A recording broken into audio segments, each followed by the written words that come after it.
ថ្នាំក្នុងនំរួចយកទៅចែកឲ្យក្រុមអ្នកលេងហូបស្លាប់អស់40នាក់ដើម្បីសងសឹកឲ្យគ្រួសារ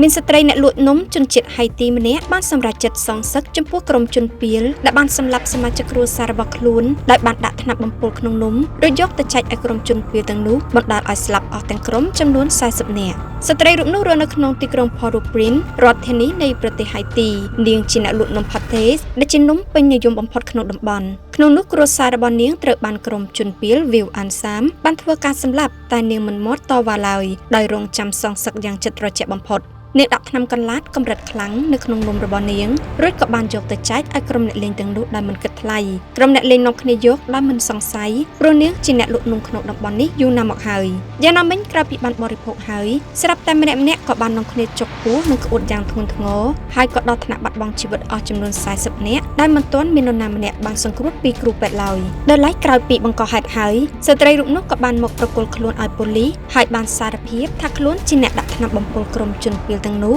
នឹងធ្វើគ្រប់យ៉ាងទាំងអស់ដោយខ្លួនឯងទាំងការរៀបចំគម្រោងការនិងការធ្វើសកម្មភាព